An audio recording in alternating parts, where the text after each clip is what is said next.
Okay, so let's start ना. मागच्या व्हिडिओजमध्ये आपण चेकबॉक्स लिस्ट बद्दल फॉर्मेशन बघत होतो, ज्यामध्ये आपण चेकबॉक्स लिस्ट ज्या सर्व व्हॅल्यूज डाटाबेसमध्ये ज्या चेक केलेल्या व्हॅल्यूज आहेत त्या सर्व डेटाबेसमध्ये सेव्ह करणं, त्याचबरोबर सर्च करून रिटर्न आणणं आणि ज्या व्हॅल्यूज आपण डेटाबेसमध्ये स्टोअर केलेल्या आहेत तेच चेकबॉक्स इथं टिक होणं, या सगळ्याबद्दलचं फॉर्मेशन्स आणि त्याच्याबद्दल कोडिंग आपण बघितलेलं आहे. इथं आपण फॉर्म हा रन करून बघूया. या ठिकाणी आपण फॉर्म हा रन केलेला आहे.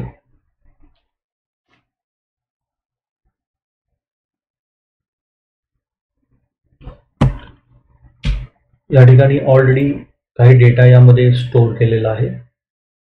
स्टोअर केलेला डेटा बघण्यासाठी आपण सर्व्हर एक्सप्लोरर मध्ये जाऊया आणि त्याचबरोबर आपला टेबल इथून ओपन करून घेऊया. टेबलमध्ये जाऊन जर तुम्हाला स्ट्रक्चर बघायचं असेल तर या टेबलवर डबल क्लिक करा. जर तुम्हाला डेटा बघायचा असेल तर याच टेबलवर राईट क्लिक करा आणि शो टेबल डेटा म्हणा. या ठिकाणी बघू शकता ऑलरेडी आपल्याकडे EMP नॉट 5 पर्यंत रेकॉर्ड्स आहेत. आपण नवीन एक रेकॉर्ड भरूया, ज्याने की आपल्याला नवीन रिफ्रेशली डेटा आलाय का चेक करता येईल. आपण रिटर्न येऊया आणि या ठिकाणी EMP नॉट 6 साठी डेटा इन्सर्ट करूया. नाव देऊया आपण Deepak, age 56, male, Pune. Okay, यासाठी मी 3 डॉक्युमेंट सिलेक्ट केलेले आहेत: आधार कार्ड, वोटिंग कार्ड आणि रेशन कार्ड. या ठिकाणी आपण मेल आयडी देऊया deepak@gmail.com. पासवर्ड देऊया ABC, here also ABC. So ज्यावेळी मी हा डेटा सेव्ह करेन त्यावेळी जेवढे हे टिक केलेले चेकबॉक्सेस आहेत त्या सर्वांची व्हॅल्यू जाऊन स्टोअर झाली पाहिजे डेटाबेसमध्ये. So just click on a save. Data save झालेला आहे. आपण डेटाबेसमध्ये जाऊन चेक करू शकतो. तिथे आपण डेटाबेसमध्ये आलेलो आहोत. तिथून रिफ्रेश केल्यानंतर आपल्याला EMP नॉट 6चं रेकॉर्ड दिसेल. या ठिकाणी बघू शकता की आपण जेवढे चेकबॉक्सेस टिक केले होते त्यांच्या व्हॅल्यूज इथं आलेले आहेत. हे कोड आपण मागच्या व्हिडिओजमध्ये बघितलेला आहे. या कोडचं जो व्हिडिओ आहे त्याची लिंक मी डिस्क्रिप्शनमध्ये टाकलेली आहे, ज्यांना हवा असेल ते बघू शकता. त्याचबरोबर आपण सेकंड कोड फॉर्मेशन बघितलं होतं, ज्यामध्ये मी हे रेकॉर्ड सर्च केलं EMP नॉट 6 आणि सर्च केल्यानंतर जेवढे रेकॉर्ड्स मी पाठवलेले आहेत चेकबॉक्स लिस्टचे तेवढेच रेकॉर्ड मला रिटर्न आले पाहिजेत विथ चेकबॉक्स लिस्ट. बघा, इथे आपल्याला 3 रेकॉर्ड्स आपण सेंड केले होते. आता हे आपले रिटर्न 3 आलेले आहेत. याचाही व्हिडिओ आपण याची लिंक डिस्क्रिप्शनमध्ये टाकलेली आहे, तुम्ही बघू शकता. आज आपण बघणार आहोत की जर मी अपडेट केलं रेकॉर्ड, म्हणजे आता सध्या मी 3 चेकबॉक्सेस टिक केलेले आहेत, मला हे 4ही चेकबॉक्सेस टिक करायचे आहेत किंवा त्यातला 3 नंबरचा चेकबॉक्स टिक करायचा आहे, 1 नंबरचा काढून टाकायचा आहे, त्याने आधार कार्ड दिलेला आहे. तो जो काही मी इथं चेंज करेन तो अपडेट म्हटल्यानंतर माझ्या प्रिव्हियस रेकॉर्डमध्ये झाला पाहिजे आणि ज्यावेळी मी रिटर्न ही व्हॅल्यू कॉल करेन त्यावेळी हेच चेकबॉक्सेस अगेन टिक झाले पाहिजे. सो त्यासाठी आपण अपडेट कोडवर जाऊया. डिझाईनमध्ये जाऊया. इथे आपला अपडेटचा कोड आहे. डबल क्लिक करूया. या ठिकाणी आपण रेग्युलर एखादी क्वेरी अपडेट करण्यासाठी, आपला डेटा अपडेट करण्यासाठी कोड केलेला आहे. हेही आपण मागच्या व्हिडिओजमध्ये बघितलेलं आहे.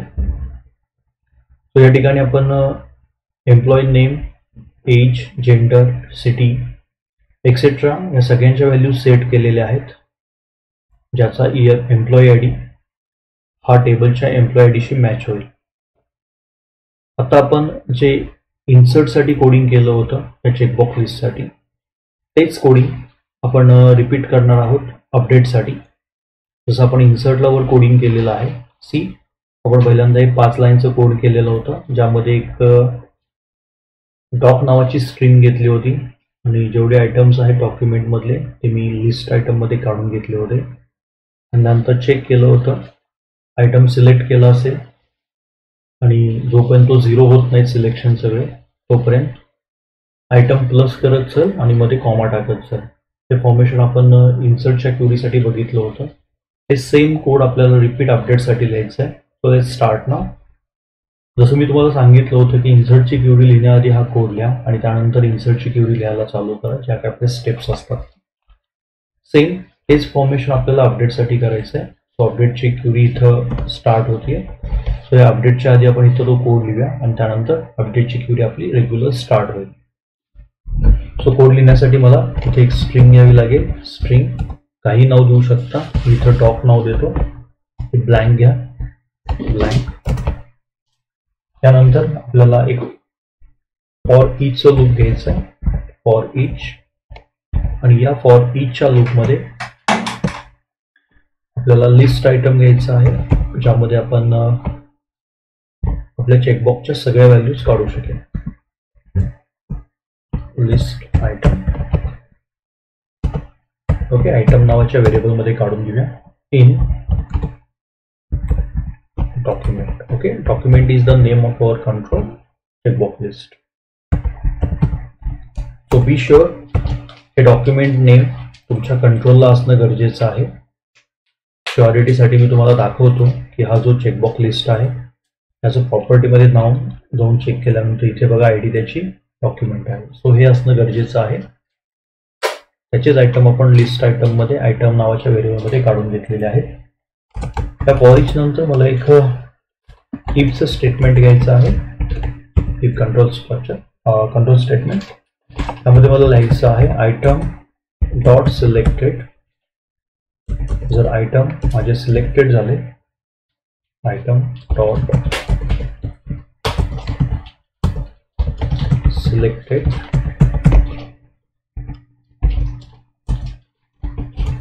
देन काय परफॉर्म करायचं आहे आपल्याला. जसे इथे थोडीशी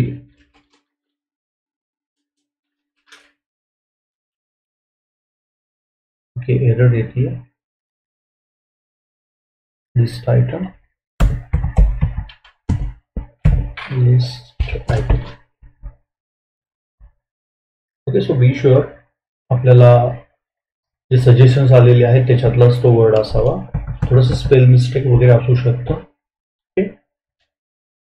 जर मी आयटम सिलेक्टेड केला असेल तर मला काय करायचं आहे, पुन्हा एक इफ स्टेटमेंट घ्यायचं आहे आणि यामध्ये डॉक डॉट लेंथ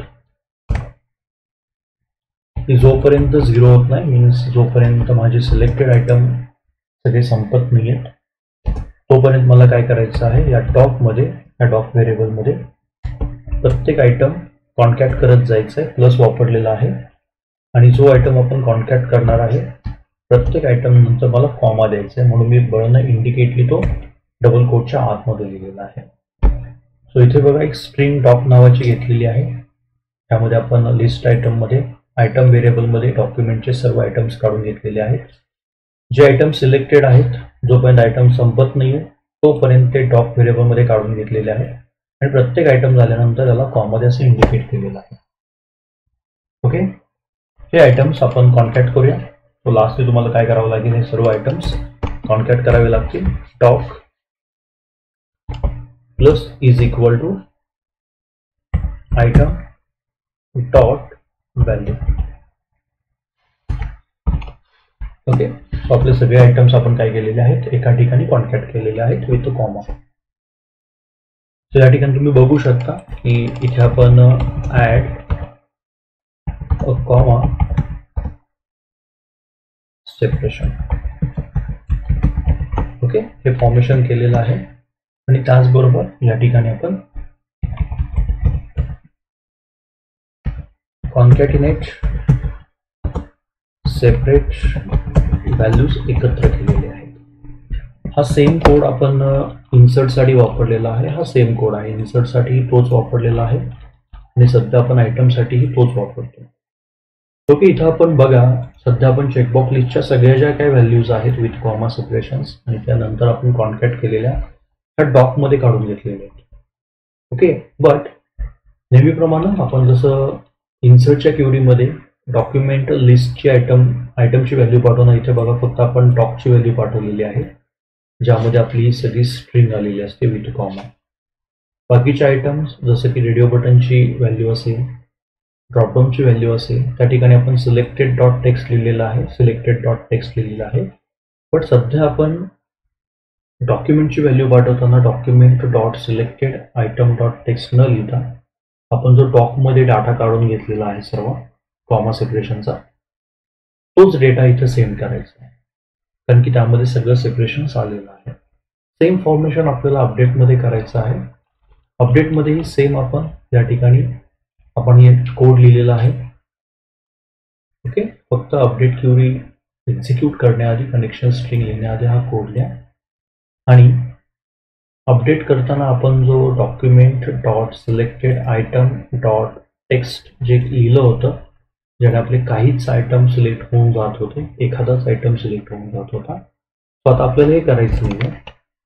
आपल्याला आपण जे डॉकमध्ये काढून घेतलेलं आहे ते पाठवायचं आहे. सो मी इथं फक्त सिम्पली डॉक लिहितो. That's most important. खूप विद्यार्थी इथंपर्यंत येतात, त्या सर्व गोष्टी लिहितात.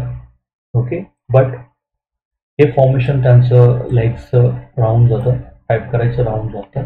इथे चेक केल्यानंतर document dot selected item dot text तसंच इंडिकेट केलेलं असतं. सो बी शुअर ज्यावेळी तुम्ही हे कोड लिहाल त्यानंतर इथेही तो चेंज तुमचा आला पाहिजे. ओके, सो अशा प्रकारे आपलं अपडेटचंही कोडिंग झालेलं आहे. आता आपण सर्च केल्यानंतर जर मला काही त्यामध्ये चेंज करायचं असेल, एखादं डॉक्युमेंट काढायचं असेल किंवा वाढवायचं असेल आणि त्यानंतर अपडेट करायचं असेल रेकॉर्ड, तर आपलं रेकॉर्ड इझिली अपडेट केलं जाईल. सो आपण एक record fully insert search update करून बघूया. Just save it and run it.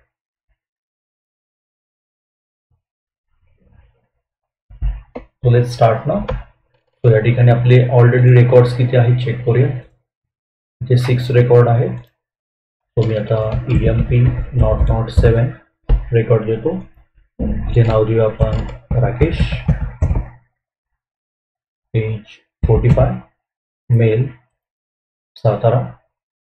आता सध्या मी 2च डॉक्युमेंट देतो त्याला, आधार कार्ड आणि पॅन कार्ड. सेकंड नंबर आणि 4th नंबर डॉक्युमेंट मी सिलेक्ट केलेलं नाही इंटेन्शनली. इथे आपण मेल ID देऊया rakesh@gmail.com, ABC password, then again ABC password, and now click on a save. Okay, so आपला डेटा सेव्ह झालेला आहे. डेटाबेसमध्ये जाऊन जरी चेक केलं तरी आपला डेटा डेटाबेसमध्ये सेव्ह केलेला असेल. सी, इथे 2च आयटम आलेले आहेत. आता जर मी हे सर्च केलं EMP नॉट 7, नाव सर्च. इथे बघा तुम्ही 2च आयटम्स तुम्हाला आलेले आहेत टिक करून.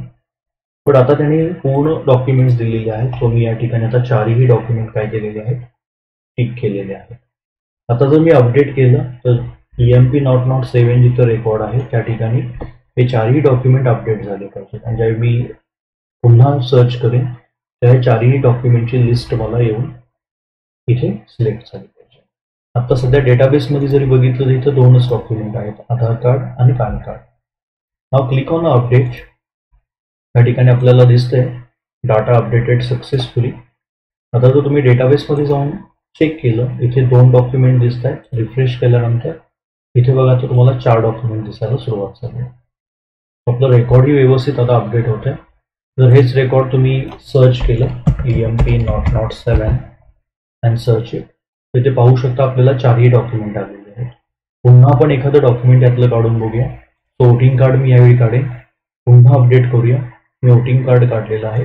पुन्हा अपडेट करूया, पुन्हा सर्च करूया. इथे वोटिंग कार्ड आपलं ठीक आलेलं आहे. ओके, सो अशा प्रकारे तुम्ही अपडेटलाही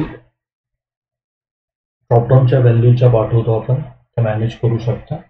आपण ऑलरेडी डिलीटचं कोडिंग केलेलं आहे. तो जर मला डिलीट करायचं असेल तर मी रिसेटवर क्लिक करेन आणि त्याचबरोबर EMP नॉट 7 रेकॉर्ड डिलीट करेन. इथे बघा डाटा डिलीटेड सक्सेसफुली मेसेज पडलेला आहे. आता जर तुम्ही EMP नॉट 7चं रेकॉर्ड सर्च करायला गेला तर ते होणार नाही. का, कारण की ते अवेलेबल नाही आहे. डेटाबेसमधून पण रिफ्रेश केल्यानंतर हे रेकॉर्ड गेलेलं असेल. झालेलं आहे.